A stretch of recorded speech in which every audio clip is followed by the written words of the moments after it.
un estremecimiento sin causa, como cuando uno entra en una habitación donde alguien acaba de llorar. Isabel levantó la vista, y allí, sentado junto a la ventana empañada del café, estaba él. No lo conocía, o al menos eso creyó, pero algo en su presencia le provocó un vacío en el estómago, no de hambre, de memoria. Tenía el rostro sereno, la barba cuidadosamente recortada, las manos cruzadas sobre un cuaderno cerrado y los ojos de un gris tan profundo que no parecía mirar, sino recordar. No juventud, tiempo. Y él no apartó la mirada. Al contrario, la sostuvo, no con deseo ni con sorpresa, sino con una extraña paz, como si acabara de encontrar lo que había perdido hacía mucho. Isabel se quedó quieta. Una parte de ella quería entrar. Otra temía que todo fuese un error. Entonces él hizo un gesto mínimo, un leve asentimiento, como quien dice, por fin. Ella bajó la mirada y siguió caminando, pero al llegar a la esquina no pudo evitar voltear una última vez. Él seguía allí, inmóvil, mirándola como si acabara de reconocer a alguien que había buscado durante siglos. Aquella noche, Isabel no pudo dormir.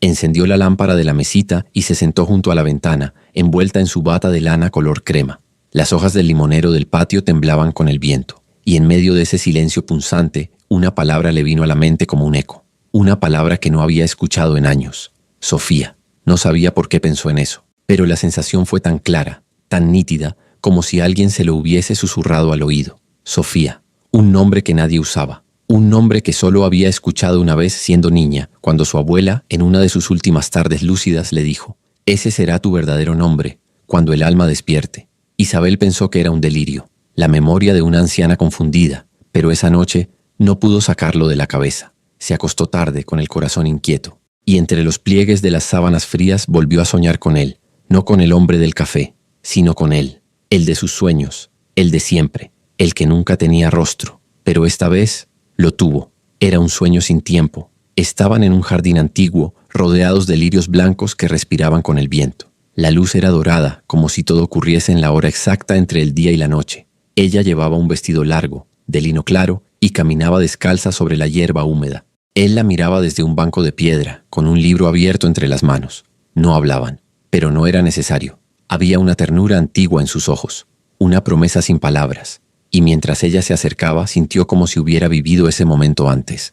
No una, sino muchas veces, con pequeñas variaciones, con la misma esencia. Él cerró el libro lentamente, y en el silencio que siguió, Isabel despertó. Tenía los ojos húmedos, pero no lloraba de tristeza. Era esa extraña mezcla de nostalgia y certeza, como si algo que siempre había buscado la hubiera encontrado primero. La casa de Isabel estaba en una calle silenciosa, donde las hojas caídas no eran barridas por nadie, y los gatos caminaban con la autoridad de quien conoce los secretos del barrio. Era una vivienda estrecha, de muros gruesos y ventanas de madera. No tenía lujos, pero todo allí estaba impecablemente cuidado. La loza ordenada por tamaños, las plantas regadas en su justo horario, y un paño de encaje que cubría la mesa como si alguien importante fuera a visitarla cada tarde, aunque nadie lo hiciera desde hacía años. El reloj de péndulo marcaba cada hora como un corazón que aún insiste. A las 7 en punto, ella encendía la lámpara de pie del rincón y se sentaba a leer. No leía novelas, prefería cartas viejas, recortes de periódico, postales encontradas en librerías de segunda mano.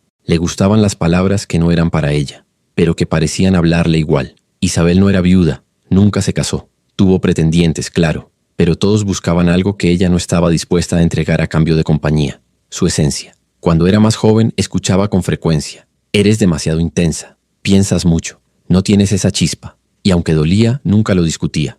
Prefería retirarse en silencio antes que forzar una versión de sí misma que no la representara. Tenía una amiga, Teresa, que la visitaba una vez al mes. Tomaban té y hablaban de cosas pequeñas: las flores del jardín, los gatos del barrio, las lluvias que vendrían. «¿Nunca pensaste en irte de aquí?», preguntó Teresa un día. Isabel se encogió de hombros. «¿A dónde iría una mujer como yo? Donde quiera que vaya, seguiría siendo demasiado vieja para empezar, y demasiado joven para rendirme». Teresa la miró con una mezcla de tristeza y admiración.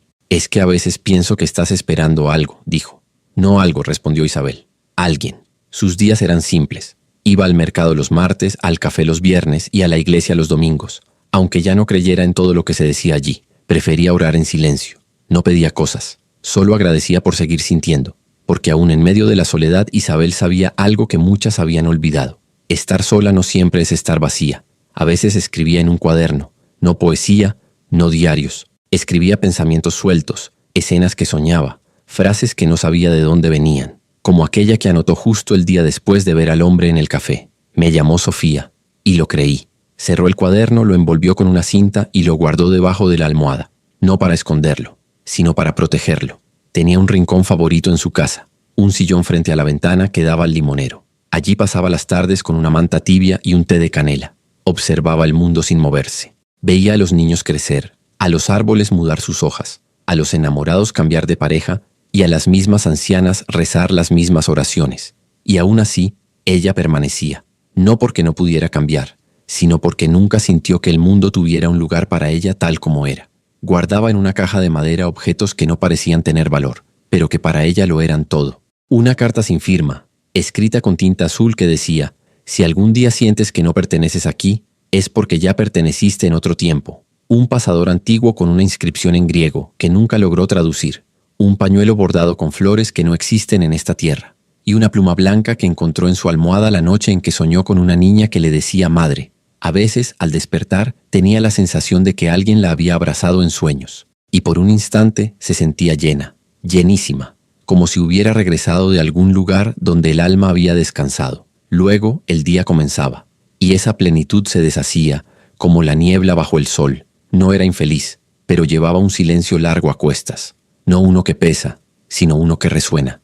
Un silencio que acompaña, que observa con ella, que le recuerda que hay cosas que no necesitan explicarse, porque se sienten. Una vez, mientras paseaba por el cementerio, como hacía cada 2 de noviembre, se detuvo frente a una lápida sin nombre. Solo decía: aquí descansa quien esperó con fe. Se quedó allí largo rato. Sintió un nudo en el estómago, y sin pensarlo, se arrodilló y dejó una flor blanca del árbol de su patio. No sabía por qué, pero ese día lloró de una forma distinta, como si no llorara por ella, sino por otra mujer que también había esperado. Isabel nunca fue de las que interrumpen. Esperaba su turno, en la fila del pan, en el banco, en la vida, y aunque nadie se lo pedía, bajaba el tono de su voz para no incomodar. Había aprendido que con la edad una mujer deja de ser vista como posibilidad y empieza a ser tratada como estorbo elegante. En el mercado, los jóvenes la rodeaban con prisa. Si dejaba caer algo, no siempre había manos que la ayudaran, no por crueldad, sino por olvido, como si su presencia se hubiera vuelto una especie de fondo que no exige atención. Una mañana se atrevió a entrar en una perfumería del centro. Era pequeña, lujosa, con vitrinas relucientes y dependientes de sonrisa ensayada. «¿Puedo ayudarte, señora?», dijo una de ellas sin mirarla a los ojos. «Busco algo que huela a madera dulce», respondió Isabel con su voz suave. La joven la miró de reojo. «Creo que lo que busca está en la sección del fondo», dijo, señalando un estante casi vacío, donde se acumulaban frascos discontinuados. Isabel agradeció y caminó hacia allí, pero no por resignación, sino porque conocía ese lugar, el de las mujeres que no encajan en la idea de lo deseable. Probó una fragancia, cerró los ojos. El aroma le recordó una casa antigua con pisos de madera, un piano sonando a lo lejos, un amor que nunca fue dicho. Sonrió, y en ese momento otra vendedora comentó en voz baja a su compañera: «Se nota que ya pasó su época, ¿verdad?». No lo dijeron con maldad, lo dijeron con indiferencia. Y esa es la forma más hiriente del desprecio, la que no se siente necesaria de ocultar. Isabel dejó el frasco en su sitio sin apuro. Salió del local con la misma dignidad con la que había entrado. Pero esa noche, al llegar a casa, no prendió la lámpara. Se sentó en la oscuridad y dejó que el silencio le hiciera compañía. No siempre fue así. Hubo un tiempo en que Isabel reía con fuerza, bailaba en las fiestas del pueblo y hasta fue pretendida por un maestro de piano, un viudo elegante que decía cosas bonitas. Pero un día ese hombre dejó de buscarla, sin explicación. Muchos años después, Isabel lo vio en la plaza, de la mano de una mujer más joven, mucho más joven, y en sus ojos no había maldad, solo olvido. Eso dolía más, ser olvidada por alguien a quien se entregó en pensamiento, en espera, en ternura, no porque hubieran vivido algo, sino porque ella había sentido todo como si lo hubieran vivido. A veces pensaba que había nacido para cuidar de otros, de su madre enferma, de sus sobrinas pequeñas, de vecinas que llegaban llorando por las noches, pero nadie parecía cuidar de ella, no por falta de amor, sino por costumbre. Y una mujer que da sin pedir termina siendo una mujer que nadie piensa que necesita. Había una vecina nueva en la cuadra, una mujer de mediana edad, moderna, con labios rojos y pasos decididos. Hablaba fuerte, reía más fuerte y usaba perfumes que llenaban el aire antes de que ella entrara a cualquier sitio. Isabel la saludaba con cortesía. Nunca recibía respuesta. Una tarde, en la panadería, la mujer comentó: «Esa señora de la casa del árbol de limones. Vive sola, ¿verdad? Qué triste». Isabel estaba detrás de ella en la fila. La escuchó y por primera vez en años pensó en responder, pero no lo hizo. No porque le faltaran palabras, sino porque entendía que hay cosas que no se explican a quienes no saben mirar más allá de la superficie. Una tarde de verano, la parroquia del barrio organizó una actividad de voluntariado con mujeres mayores. Isabel se inscribió. La invitaron a preparar comida, doblar mantas y armar kits de higiene para los más necesitados. Pero no la dejaron participar en la reunión creativa donde se decidiría el logo, el nombre, los colores. «Usted seguro se cansa, ¿verdad?», dijo una joven sonriente, dándole una silla al fondo del salón.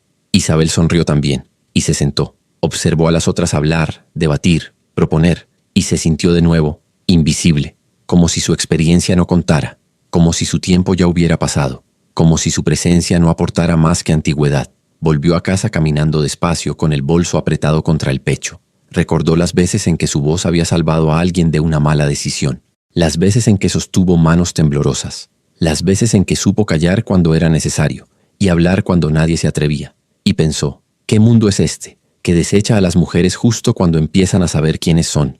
Un domingo por la mañana, fue a la iglesia como cada semana. Se sentó en el banco de siempre, en la tercera fila, al lado del altar de las velas. Un niño pequeño, de no más de 6 años, se acercó y la miró fijo. Luego dijo con voz baja, «Tú brillas». Isabel lo miró sorprendida. «¿Perdón? Tú brillas, como las personas en mis sueños». La madre del niño lo tomó de la mano, se disculpó y se lo llevó. Pero Isabel no dejó de pensar en eso. Durante días, durante noches. Quizás no todos los ojos eran ciegos. Quizás había una verdad que solo algunos podían ver. El café de la esquina no era el más bonito del barrio, pero tenía algo que Isabel amaba. Ventanas grandes, sillas de madera que crujían con honestidad y una atmósfera en la que el tiempo no corría. Caminaba. Siempre elegía la mesa del fondo, junto al estante de libros viejos, donde el mozo sabía que debía servirle té de jazmín sin azúcar y nadie interrumpía su silencio. Aquel espacio con aroma a pan y recuerdos era su pequeño refugio. Sin embargo, esa rutina de paz suspendida se alteró el día en que él apareció por segunda vez. No lo había notado antes, o quizás sí, pero no con el alma. Era un hombre de barba recortada, gesto calmo y ojos de un gris que no parecía mirar, parecía recordar. Se sentaba siempre en la mesa diagonal a la suya, con un libro de tapas oscuras que hojeaba como si ya conociera sus palabras. No había nada escandaloso en su presencia, ninguna excentricidad. Era justamente su calma lo que inquietaba, su forma de estar allí como si hubiese estado esperándola. Durante las primeras semanas intercambiaron solo miradas corteses. Isabel bajaba los ojos con timidez, pero no podía evitar volver a alzarlos para encontrarse con los de él, que ya se habían vuelto familiares. El mozo no pareció notar nada distinto, ni siquiera cuando un día, sin mediar palabra, el hombre dejó caer una pequeña flor de pétalos lavanda junto a la taza de ella. No había jarrones cerca, ni árboles floridos por donde colarse. Isabel recogió la flor con la lentitud que se reserva para los gestos irrepetibles. La olió, reconoció en su perfume la infancia, el jardín de su abuela, los días en que creía en cosas que no sabía explicar. Cuando levantó la vista, él solo asintió suavemente, como si aquella flor no fuera un presente, sino una contraseña. Desde entonces, cada encuentro en el café parecía estar escrito. Él no hablaba, ella tampoco, pero los silencios entre ambos no pesaban, vibraban. Julián, como descubrió después que se llamaba, tenía el hábito de dejar cosas. Una pluma blanca, una servilleta con una palabra subrayada en un libro abierto, un recorte de poema escrito en tinta azul. Todo con un aire de déjà vu, de algo que no se da por primera vez. Una tarde lluviosa, Isabel decidió no ir al café. Se quedó en casa escuchando cómo la lluvia golpeaba el tejado. Pensó en él más de una vez. En sus gestos lentos, en sus dedos largos que acariciaban los bordes de las páginas, en su forma de mirarla sin invadirla. Encendió una vela y se sentó a escribir en su cuaderno, pero no escribió nada. No tenía palabras que pudieran nombrar lo que aún no entendía. Fue entonces cuando escuchó el golpecito. Al abrir la puerta no encontró a nadie. Solo una pequeña caja de madera sobre el umbral, sin tarjeta ni remitente. La llevó a la mesa, la abrió con el cuidado con que se abren las reliquias. Dentro, un pañuelo bordado con las iniciales SR, un recorte de periódico con fecha de 1928 y una fotografía amarillenta. La imagen mostraba a una mujer increíblemente parecida a ella, sentada junto a un hombre de barba recortada frente a una biblioteca antigua. La nota decía: la escritora Sofía Rivas y su prometido Julián L. Velarde inauguran su biblioteca personal. Isabel se quedó inmóvil. Sentía que el corazón no le latía dentro del pecho, sino en otro tiempo. Tomó la foto con ambas manos, acarició los bordes gastados, leyó de nuevo los nombres. Sofía, Julián. Algo dentro de ella se partió. O quizás se unió, porque al leer ese nombre Sofía no se sintió extraña. Se sintió llamada, como si finalmente alguien hubiera dicho su verdadero nombre. ese que su abuela le había susurrado una vez en su lecho de muerte. Cuando tu alma despierte recordarás cómo te llamabas antes. Cerró los ojos. No lloró de tristeza. Lloró con la dignidad de quien finalmente entiende por qué durante tantos años sintió nostalgia por algo que nunca vivió. Esa noche escribió solo una línea en su cuaderno. No lo inventé, lo recordé. Lo que una vez fuimos aún nos sigue llamando. Desde aquella noche en que sostuvo entre las manos la fotografía amarillenta, Isabel no volvió a ser la misma. No porque hubiera cambiado algo visible, sino porque algo en su interior se reacomodó. Como si una pieza antigua, olvidada por generaciones, finalmente hubiera encontrado su lugar. No intentó explicárselo a nadie, ni siquiera a Teresa, su amiga de tardes de té y silencio compartido. Sabía que aquello no se contaba.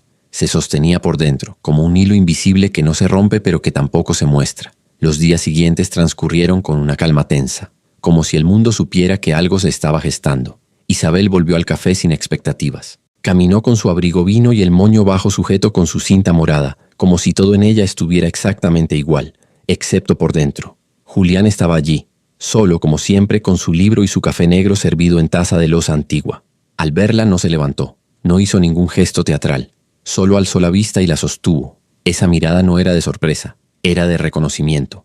Ella se sentó en su lugar de siempre. El mozo le sirvió su té sin preguntar. Nadie dijo una palabra durante los primeros minutos. El silencio entre ellos no era incómodo. Era un espacio sagrado, como esos pasillos largos de los conventos donde se camina sin hablar porque la fe ocupa todo el aire. Julián cerró su libro, lo colocó suavemente sobre la mesa, y entonces por primera vez dijo su nombre.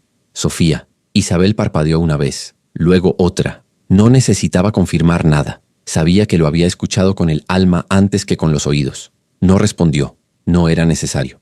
Él continuó. He tardado demasiado, pero te juro que te busqué. Ella quiso decir que no entendía, que era una locura, que ella no era Sofía, que su nombre era Isabel, que su vida era otra, que sus recuerdos no coincidían. Pero ninguna de esas frases salió de su boca. Lo único que logró articular fue una pregunta. ¿Dónde me encontraste esta vez? Julián la miró con una mezcla de ternura y respeto, como si supiera que cada palabra debía ser medida como un paso sobre hielo frágil. En un sueño primero, en una carta después, luego en una mujer que pasaba frente a una casa con un limonero en invierno. Isabel se llevó la mano al pecho, no para protegerse, sino para contener todo lo que ese momento le estaba despertando. Aquel día no hablaron más. Él le dejó una pequeña hoja de papel doblada en 4. Dentro, un fragmento de un poema. Te busqué donde el alma no envejece. Te encontré donde los cuerpos ya no recuerdan. Durante los días siguientes, los encuentros se volvieron una danza sin coreografía, pero con sentido. No hablaban del pasado, no intentaban ordenar las piezas, no se preguntaban qué era real y qué no. Se compartían el ahora, con la dulzura de quienes saben que el tiempo, cuando es verdadero, no se mide en calendarios. Una tarde Julián la invitó a caminar. Isabel aceptó sin pensar. Pasearon por la parte vieja del pueblo, donde las calles aún conservaban adoquines y los balcones se adornaban con geranios que nadie regaba. Llegaron a una librería cerrada con vidrios polvorientos y un cartel a medio caer. Julián se detuvo frente a la puerta. Aquí fue, dijo sin mirar la tienda. Aquí escribiste tu último manuscrito y me lo dejaste sobre una mesa sin firmar. Isabel se acercó al vidrio. No vio nada especial, solo sombras de libros olvidados. Pero una parte de ella reconoció ese lugar como se reconoce una melodía escuchada en la infancia. Sintió una punzada en el pecho, y entonces preguntó con la voz temblando. ¿Te perdí? Julián respondió sin tristeza. Nos separamos, no por elección, por tiempo. Isabel respiró hondo, sintió una ráfaga helada subirle por la nuca, y comprendió que esa historia no empezaba ni terminaba allí. Era una espiral, un ciclo, un reencuentro. En las semanas que siguieron, sus conversaciones se volvieron más largas. No hablaban como dos personas que se están conociendo, sino como dos que se están reconociendo. Julián recordaba detalles que Isabel no sabía que sabía. Su miedo a los relojes, su costumbre de guardar las llaves en frascos de vidrio, su afición por las palabras que empiezan con S. Una noche, mientras Isabel cerraba las cortinas de su sala, notó un sobre en el alféizar. Dentro, una hoja escrita con tinta negra. Era una carta. De él. Sofía, no te escribo para convencerte de nada. Te escribo porque mi alma recuerda, y en cada palabra que te pienso, se enciende una luz que ninguna vida ha logrado apagar. Si decides no buscarme, lo entenderé. Pero si un día sientes que alguien te mira con la memoria de un siglo, seré yo, J. Isabel apretó la carta contra el pecho. La releyó muchas veces. Cada vez encontraba un nuevo suspiro entre las líneas. La guardó en su caja de recuerdos, junto a la pluma, la foto, el pañuelo y las otras señales de una historia que, aunque improbable, ya no necesitaba ser explicada. El vínculo entre ellos no era lineal. Había días en que no se veían, días en que Julián desaparecía sin previo aviso. Pero cuando volvía, lo hacía con una mirada que decía: estuve contigo igual. Y lo estuvo. Isabel lo sentía, en los sueños, en los silencios, en los momentos en que abría un libro y encontraba flores prensadas que no recordaba haber puesto, en la forma en que el limonero de su jardín floreció sin estación. Una madrugada, Isabel soñó con una boda, no una moderna, una del siglo pasado. Había música de cuerdas, pétalos cayendo desde un balcón y un vestido de encaje que se ceñía a un cuerpo que no era exactamente el suyo, pero que se sentía como casa. Julián estaba allí, la tomaba de la mano y decía: esta vez no me voy sin ti. Despertó llorando, no de tristeza, de certeza, porque algo en su corazón sabía que ese sueño no era una fantasía, era una promesa suspendida. La historia entre Isabel y Julián se tejía con hilos tan sutiles que casi nadie los notaba. Pero todo lo que es verdadero, tarde o temprano, perturba lo falso. Al principio las miradas eran apenas curiosas. Unos vecinos comentaban con discreción creyendo que ella no los escuchaba. ¿Viste con quién anda últimamente la señora de la casa del limonero? Dicen que él es un forastero, que ni del pueblo es. Raro, ¿no? A esa edad, ¿qué buscan? Isabel fingía no oír. Caminaba con la frente alta y los pasos firmes, pero por dentro comenzaba a doler. No era el juicio en sí, era la memoria de todas las veces que ya había sido cuestionada sin motivo, por no encajar, por no seguir reglas invisibles, por no reducir su vida a lo que otros entendían como correcto. Una tarde, al llegar al café, notó que 2 mesas estaban libres, pero el mozo la dirigió hacia una esquina lejana. Allí no entraba el sol, allí no se veía la puerta, allí sintió lo que no sentía hacía años, relegada. Julián llegó minutos después, se acercó a su mesa y antes de sentarse miró al mozo con una calma firme. Nos gustaría la mesa de siempre, dijo. El joven vaciló, pero no discutió. Cambiaron de sitio. Nadie en el café los saludó. El aire se había vuelto distinto, como si esa ternura entre ellos molestara a quienes jamás supieron sostenerla. Isabel bebió su té en silencio. Julián la observaba. Notó su gesto tenso, la forma en que sus manos jugaban con el borde de la taza. ¿Quieres que nos vayamos?, preguntó.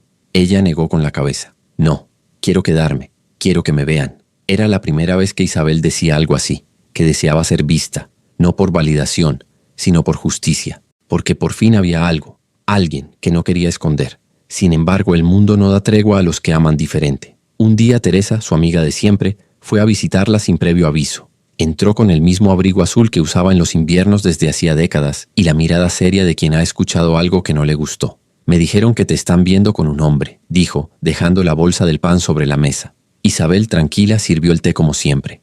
Sí, se llama Julián. Teresa apretó los labios. ¿Y quién es? ¿Qué quiere? No lo sé del todo, pero tampoco necesito saberlo todo para saber lo que siento. ¿Y qué sientes? Isabel respiró hondo antes de responder. Paz. Teresa guardó silencio por unos segundos. Luego se levantó. Solo cuídate, Isabel. A veces, las ilusiones a esta edad nos duelen más. No hubo discusión, no hubo gritos, solo un silencio espeso que quedó flotando entre los muros de la casa como una neblina emocional. Esa noche, Isabel no encendió la lámpara. Se quedó en la penumbra, con el cuaderno entre las manos.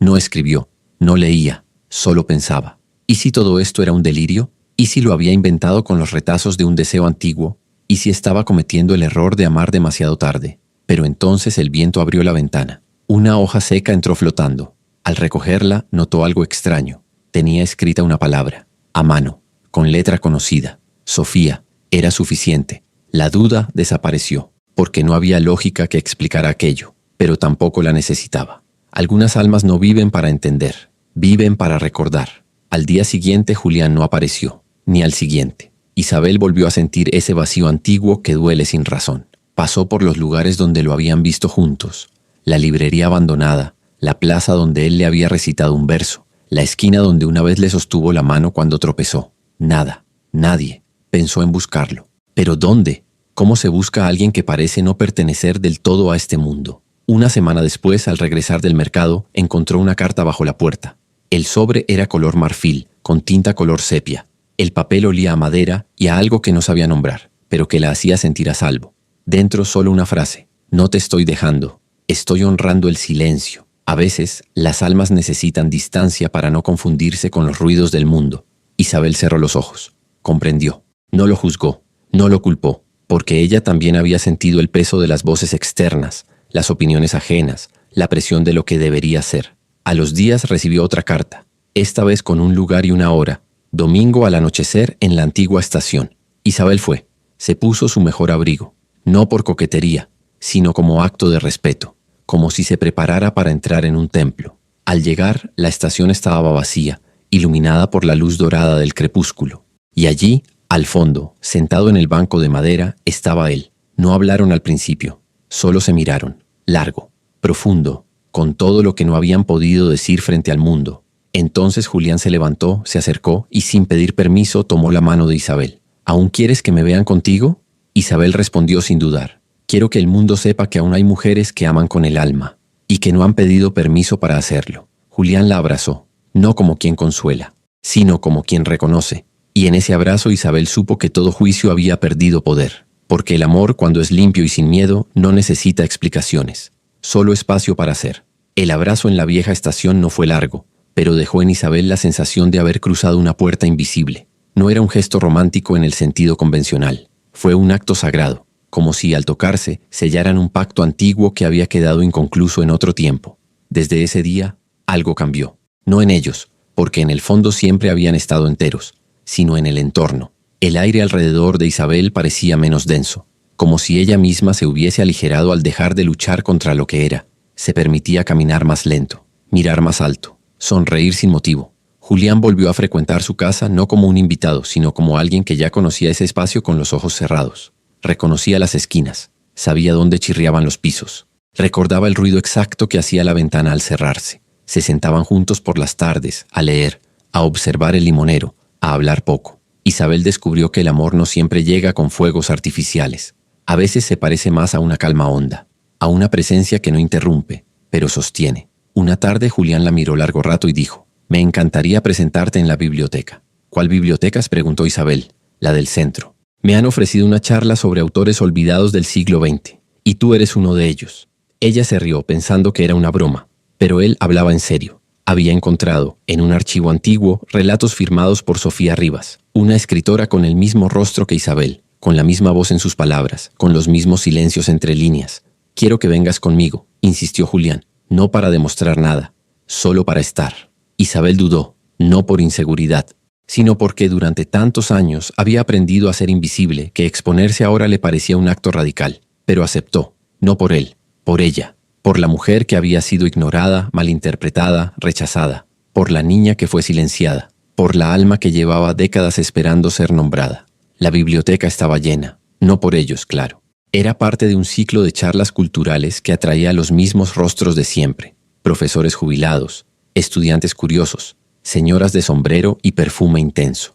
Isabel se sentó en la segunda fila, con las manos entrelazadas sobre el regazo. Julián subió al estrado con naturalidad. Habló sobre autores anónimos, sobre voces perdidas en el tiempo, sobre mujeres que escribieron desde la sombra. Y entonces mostró una imagen proyectada en la pantalla, la foto antigua, la misma de 1928. Sofía y Julián sentados frente a una biblioteca. La sala enmudeció. «Esta mujer», dijo él, «vivió en un tiempo que no estaba listo para ella. Su nombre desapareció de los registros, pero sus palabras permanecen. Las encontramos, las transcribimos y hoy podemos leerlas.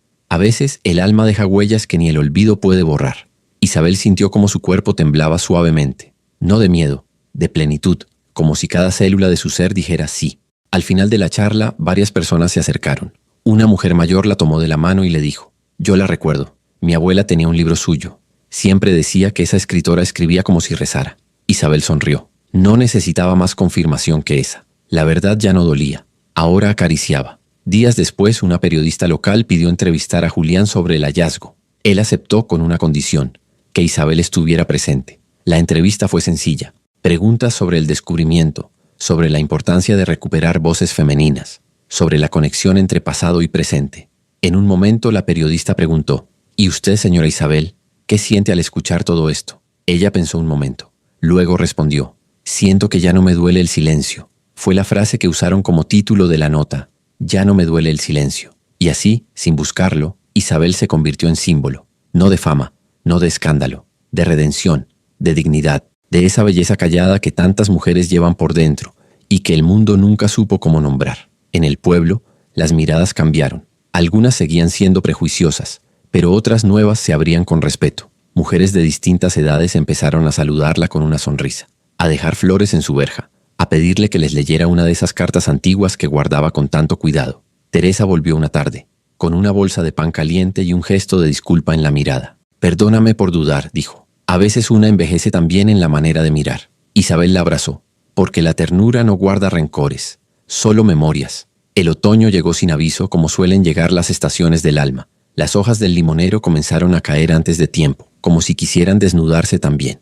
Isabel no lo sintió como una pérdida, sino como un suspiro, como si todo lo vivido quisiera quedarse en el aire unos días más antes de descansar en la tierra. Julián pasaba más tiempo con ella. A veces cocinaban juntos, otras simplemente escuchaban música antigua en un viejo tocadiscos que ella creía olvidado. No necesitaban grandes planes. Habían entendido que el amor verdadero no pide ruido, solo espacio para ser. Se acompañaban con la delicadeza de quienes ya no tienen que demostrarse nada, solo sostenerse. Una tarde Julián entró a la casa con una caja entre las manos. No dijo nada, la colocó sobre la mesa y la abrió frente a ella. Dentro había papeles cuidadosamente ordenados, cubiertos de letras familiares. Eran los textos de Sofía Rivas. Sus relatos, sus frases, sus silencios, habían sido recopilados, editados, y ahora llevaban su nombre en una portada sencilla y hermosa. «Están listos para ser publicados», dijo Julián, «pero no sin tu permiso». Isabel no respondió de inmediato. Pasó los dedos por el lomo del manuscrito. Sintió que algo en su interior se abría. No era vanidad, era justicia. Era ver al fin que lo que había sido callado ahora tenía voz. «Si mi historia puede tocar a otras mujeres, entonces que sea contada», susurró. El libro fue impreso en una pequeña editorial independiente. No tuvo grandes campañas, ni fue portada de revistas, pero circuló. Entre bibliotecas de barrio, clubes de lectura, manos temblorosas y ojos que aún sabían llorar por dentro. Se convirtió en un pequeño faro, una vela encendida en medio de la noche. Isabel comenzó a recibir cartas. Mujeres que se sentían vistas por primera vez. Ancianas que escribían desde hogares silenciosos. Nietas que descubrían en sus palabras la ternura que no habían encontrado en sus madres. Nadie le pedía explicaciones. Solo agradecían. Por existir, por resistir, por escribir. Un día Julián le propuso algo. «Quiero llevarte a un lugar». Viajaron en tren. 2 horas de paisaje lento, estaciones antiguas y árboles que parecían saludarlos con cada curva. Llegaron a una casa de campo abandonada. Julián abrió la puerta con una llave que había guardado por décadas. Al entrar, Isabel sintió un vértigo. Era como caminar dentro de un sueño que siempre había tenido, pero que nunca había podido recordar del todo. Reconoció la escalera de madera, la lámpara de cristal, la cortina floreada. Todo le era ajeno y propio al mismo tiempo. Subieron al segundo piso. Allí, una habitación con una máquina de escribir en el centro, una ventana con vista a un lago, un cuaderno abierto con su caligrafía. «Aquí fue», dijo él. «Aquí escribiste tu última historia, la que nunca terminaste, porque no querías que tuviera un final». Isabel se acercó a la máquina, tocó las teclas, sintió el eco de otra vida, y entonces, sin saber por qué, comenzó a escribir. No una historia, una carta, a quien aún recuerda. No temas si no encuentras respuestas. A veces, la memoria del alma viene en forma de suspiro, de aroma, de una flor que cae en silencio. No estás sola, nunca lo estuviste. Si alguna vez soñaste con alguien que te miraba como si te conociera, tal vez te recuerde, tal vez te ame, tal vez seas tú misma reencontrándote. Cuando terminó, Isabel cerró el cuaderno, lo dejó sobre la mesa, salió al balcón y respiró el aire frío. Julián se acercó por detrás y le envolvió los hombros con una manta. «¿Sabes qué es lo más bello de todo esto?», preguntó él. «¿Qué?». «Que no necesitas entenderlo, solo sentirlo». Isabel sonrió, porque por primera vez en su vida sentía sin miedo. Volvieron al pueblo. La vida siguió su curso lento, pero algo era distinto. Isabel ya no caminaba como si no tuviera dónde ir. Ahora, cada paso suyo era una afirmación, una presencia, una declaración de existencia. Una mañana, al despertar, encontró sobre su mesita de noche un pequeño sobre. Dentro, una nota escrita con letra conocida. «Cuando parta no llores. No me habré ido. Solo estaré un poco más invisible, como siempre estuve incluso antes de encontrarte». No hubo nombre, no hubo fecha, pero Isabel supo, porque el cuerpo sabe antes que la mente, y el alma no necesita pruebas. Esa noche el limonero floreció fuera de estación, y ella no lloró. Encendió una vela, colocó el cuaderno sobre la mesa, y escribió una última línea. «Volverás, porque el amor verdadero no tiene despedidas, solo pausas».